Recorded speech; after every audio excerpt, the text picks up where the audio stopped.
Halo teman-teman, perkenalkan nama saya Ilham Maulana dan di video kali ini saya bakalan bahas mengenai Eloquent dan Query Builder pada Laravel.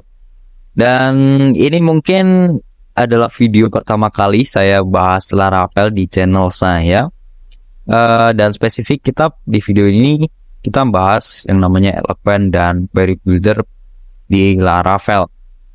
Mungkin saya bakalan sharing aja dan ini videonya santai.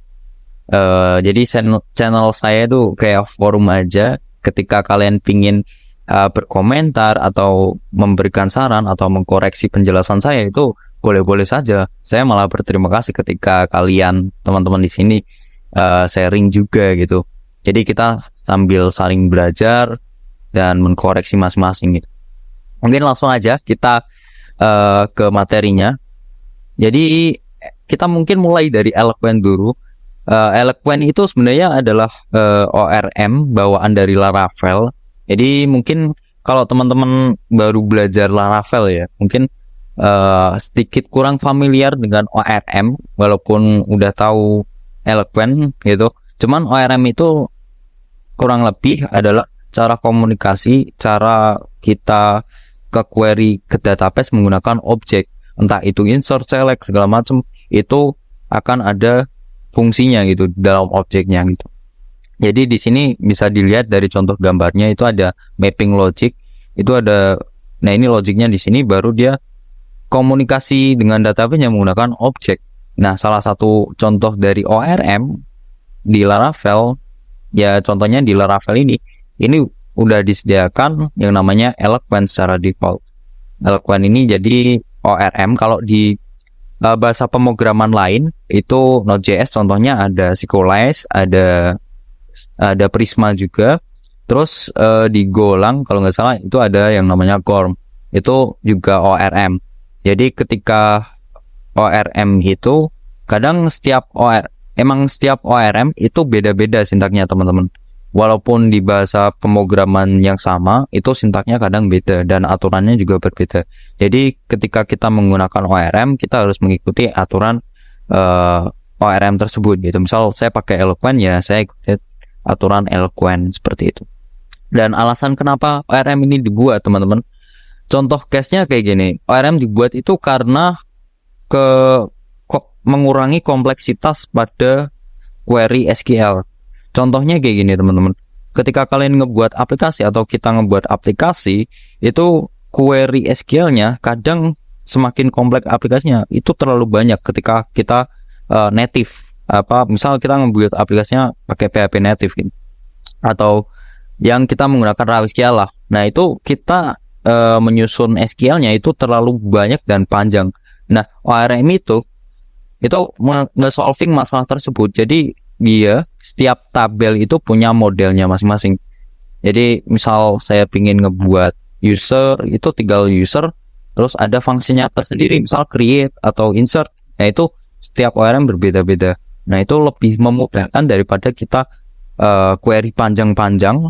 Lebih baik kita punya standarisasi ORM-nya gitu. Jadi konsistensi codingan kita itu lebih bagus daripada kita menggunakan raw SQL. Ketika kita pakai raw SQL, mungkin setiap orang punya caranya masing-masing. Cuman ketika kita pakai ini udah terstandarisasi dan udah ada aturannya gitu dari library-nya atau dari package-nya. Ya, contohnya di Eloquent ini kayak gini teman-teman. Ini juga ada deklarasi bagaimana relationalnya. Nah ini paling penting itu sebenarnya relationalnya sih teman-teman.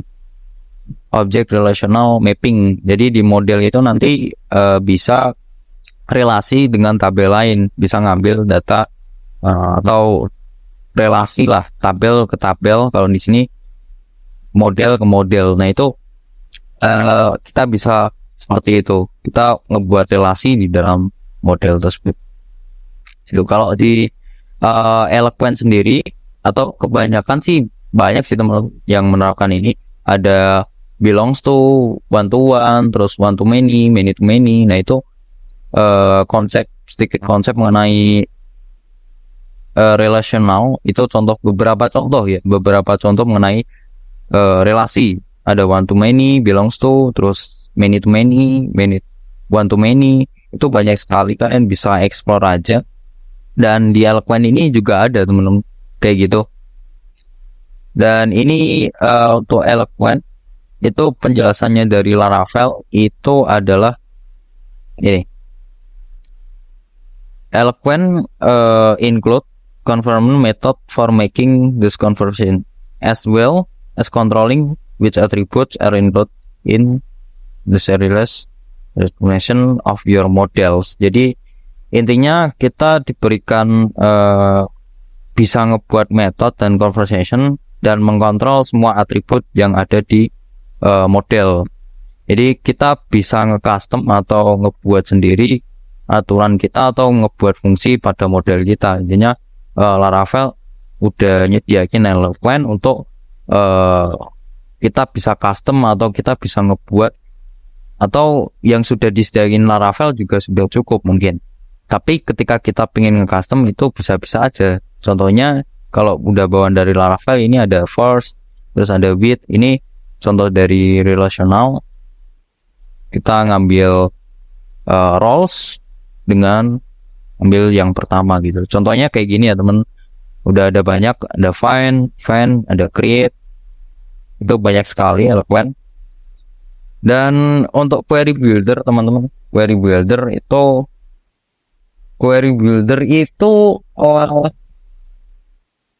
dia beda ya teman-teman.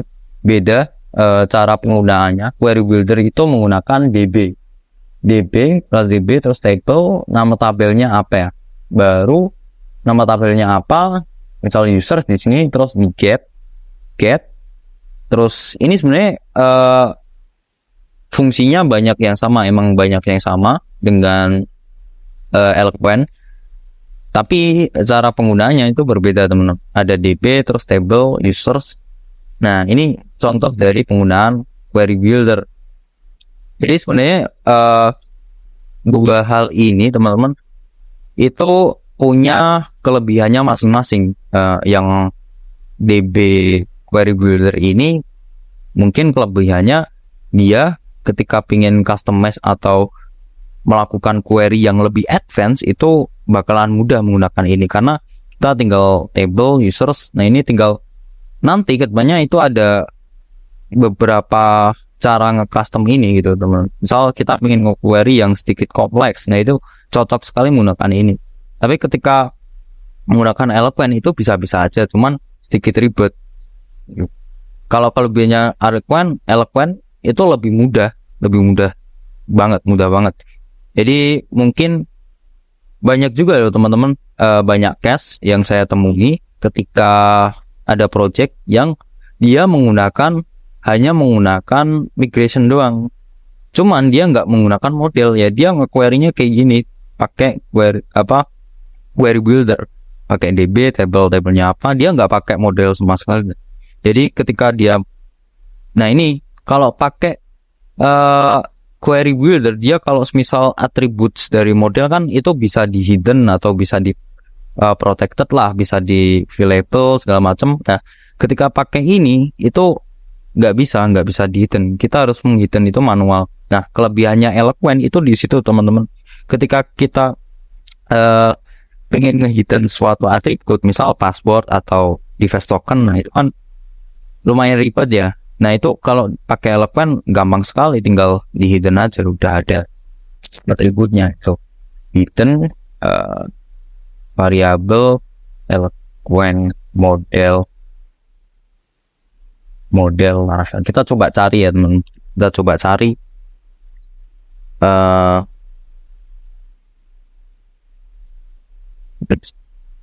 oke, kita coba hidden input. Nah ini ada nih back visible tadi reject user. Kita langsung ke codingannya aja, kayak di codingan ada deh. Nah ini teman-teman, nah ini kan di model ya teman-teman, di model ini ada available, ada hidden. Nah di hidden ini kita bisa nge-hidden, cuman dengan syarat kita dengan syarat kita nge-query datanya menggunakan Eloquent. Jadi ini otomatis ke hidden. Kalau misal, nah ini available, ini yang bisa diisi available. Nah, contoh kayak gini itu lebih mudah menggunakan Eloquent. Jadi kita bisa setting langsung di modelnya gitu. Kalau DB itu kita harus nge-exclude atau nge-accept satu-satu gitu. Jadi misal yang ini yang password kita nggak select, jadi kita harus manual gitu. Nah itu kelebihan sama kekurangannya. Jadi dua Eloquent sama Query Builder itu sebenarnya punya kelebihannya masing-masing. Cuman kalian sesuaikan aja dengan case kalian, dengan project kalian. Kadang saya juga perlu Eloquent, kadang ketika saya perlu query yang lebih advance, yang lebih kompleks, itu saya mending pakai itu Query Builder itu. Jadi kalian sesuaikan dengan case atau project kalian. Mungkin saya juga punya sedikit contoh untuk kalian. Ini contohnya sederhana banget sih teman-teman. Jadi saya ngoding 30 menit itu, coba saya juga udah running ini.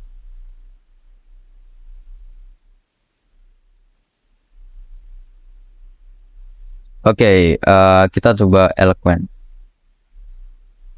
Nah ini saya udah ngebuat simple CRUD menggunakan Eloquent dan Query Builder. Jadi kita bisa compare antara Query Builder dan Eloquent.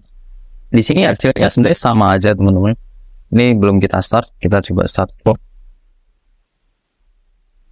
Oke, nah ini menggunakan Eloquent. Kita bisa delete. Nah kita bisa create. Intinya aplikasinya simple teman-teman. Bisa create, update, delete. Ini ada dua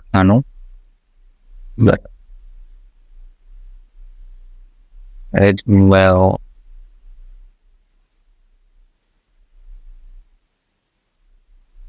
Ya, ini menggunakan Eloquent dan semuanya berfungsi dengan baik ya teman-teman. Ilham Maul. Oke, aman. Dan Query Buildernya ini sama teman-teman. Yang membedakan adalah prosesnya doang. Kalau ini contoh sederhana aja ya teman-teman. Misal di get. Nah, ini kayak gini. User manggilnya pakai modelnya close titik 2.2. Nah, terus ini yang terbaru sama get ambil baru di parse ke view-nya. Nah, ini juga sama teman-teman. Cuman bedanya ini pakai DB terus tabelnya apa? Users. Terus tuh. Jadi bedanya cuman di ini pemanggilan, cara sintaknya aja yang berbeda, dan fungsinya berbeda gitu. Kadang kalau di user contohnya ini nggak insert. Nah, user ini kan nge-create, cuman di sini nge-insert. Nah, di sini insert.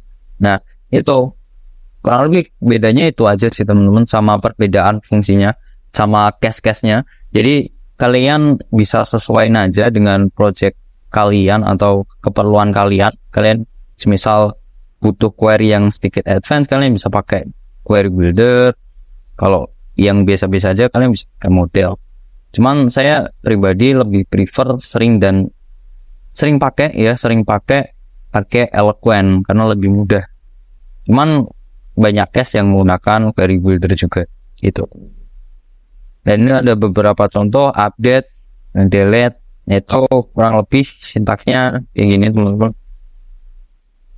Ya, itu mungkin itu aja teman-teman, contoh sederhana aja dan cuman nge-compare dari segi sintaks, dan hasilnya tetap sama aja teman-teman. Jadi balik lagi ke kebutuhan kalian, kebutuhan aplikasi kalian seperti apa. Mungkin kesimpulannya kayak gini aja teman-teman. Dua Query Builder sama Eloquent itu sebenarnya hal yang penting dipelajari dan sering digunakan. Dua hal itu akan berguna ketika case kalian cocok dengan menggunakan salah satu tersebut. Contohnya ketika kalian pingin query yang lebih advance atau query yang sedikit kompleks, kalian gunakan query builder. Ketika query kalian yang sedang-sedang aja, yang biasa dan cari praktis aja, ya kalian bisa pakai model gitu. Jadi balik lagi ke kebutuhan kalian, dua-duanya itu berfungsi sebenarnya. Balik lagi ke kebutuhan kalian dan requirement aplikasi kalian gitu. Mungkin itu aja teman-teman dari saya, dan itu sedikit sharing dari saya. Mungkin itu aja. Terima kasih